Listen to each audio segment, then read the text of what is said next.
কে কে যাবে আমার সাথে অষ্টমী মেলায় ঘুরতে? যদি ঘুরতে চাও তাড়াতাড়ি রেডি হয়ে চলে আসো। হ্যালো এভরিওয়ান, সবাই কেমন আছো? আশা করি সবাই অনেক ভালো আছো, আমিও ভালো আছি। আজকে বুধবার, ব্লগটা শুরু করলাম দুপুর দিকে। তো আমি দুপুরে রান্না বান্নাই শুরু করতেছি। তো মাছগুলো আগে ভালোভাবে ভেজে নিলাম, তাড়াতাড়ি রান্না করে বিকালবেলা যাব তোমাদেরকে নিয়ে ঘুরতে অষ্টমী মেলায়। তোমরা কি যাবে আমার সাথে? তো যদি যেতে চাও তাহলে পুরো ব্লগে থাকো আমার সাথে, শুরু থেকে শেষ পর্যন্ত দেখো। অষ্টমী মেলাটাও দেখা হয়ে যাবে, কিছু কিনতে চাইলে অবশ্যই কিনে দেব। তো আমি এই যে মাছগুলো ভালোভাবে ভেজে নিলাম, তারপর জিরা আর হচ্ছে তেজপাতা ফোড়ন দিলাম, রেগুলার যে মশলাগুলো দিই ওই মশলাগুলো দিলাম, আদা বাটা, জিরা বাটা আর মরিচ, হলুদ, লবণ এগুলো পরিমাণ মতো দিয়েছি। আর আমি রান্না করব যা দিয়ে ওগুলো আগে ভেজে নিয়েছি। কি দিয়ে রান্না করব তোমরা অবশ্যই সাথে থাকলে দেখতে পারবে। তো আমি মশলাটা খুব সুন্দর করে এই যে আগে কষিয়ে নিচ্ছি, তেলটা একটু বেশি হয়ে গেছে। তো আমি বলেছিলাম একটা রিলসে যে এটা এখন থেকে দেখবে যে কখনো ভাজি দেখবে, কখনো তরকারি দেখবে। তো আমি আজকে ঢেঁড়স দিয়ে আর আলু দিয়ে মাছের ঝোল রান্না করতেছি। তো এই ঢেঁড়সটা আমার হাজবেন্ড এত পছন্দ করে, কি বলবো, আমার মেয়েও পছন্দ করে। মেয়ে তরকারি চাইতে ভাজিটা বেশি পছন্দ করে, আমারও ভালো লাগে। কিন্তু একঘেয়েমি খাবার কিন্তু সব সময় ভালো লাগে না, এক দুই দিন ঘেপে ঘেপে খাইলে ভালো লাগে।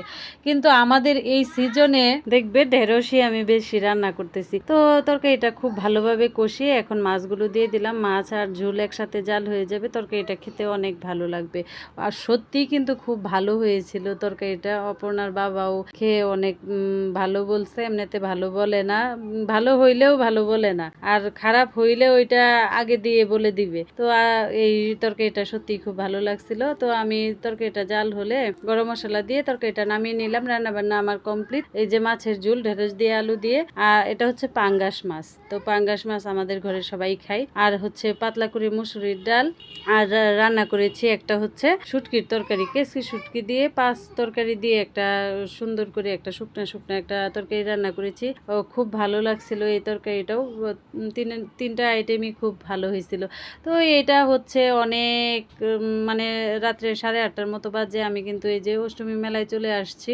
তো এই পর্যন্ত কিন্তু আমি এই যে মন্দিরে পূজা হইতেছে এটা শেয়ার করছিলাম, কিন্তু মেলাটা তোমাদের সাথে শেয়ার করা হয়নি। তোমাদেরকে নিয়ে চলে আসলাম আমি মেলাতে ঘোরার জন্য। তো অনেকক্ষণই আমি কিন্তু মেলাতে ছিলাম, সবগুলো দোকান ঘুরে ঘুরে দেখছি। একজনকে খুব মিস করছি, সে আমার একদম একদম কি বলবো, আমার আত্মার আত্মা।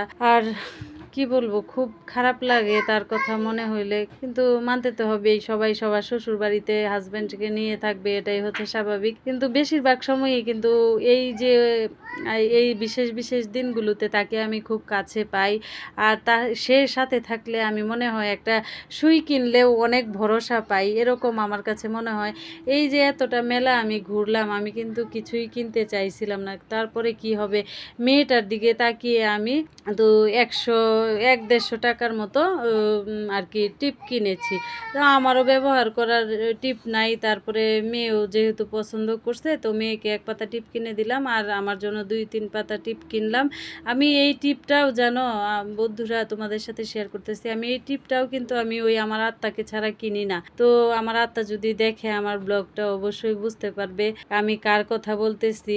অবশ্যই ফোনে আমি একদিন বলছিলাম, আমার মেয়েও বলছে যে তোমাকে ছাড়া আমার মা একটা টিপও কিনে না। তো কি আর করার, সে যেখানে আছে খুব ভালো থাকুক এই আশীর্বাদ করি। আর এই যে দেখো আমাদের একটা খুদে দোকানদার খুব লজ্জা পাইতেছে। আজকের ব্লগটা আমার এই পর্যন্তই, সবাই ভালো থাকবে।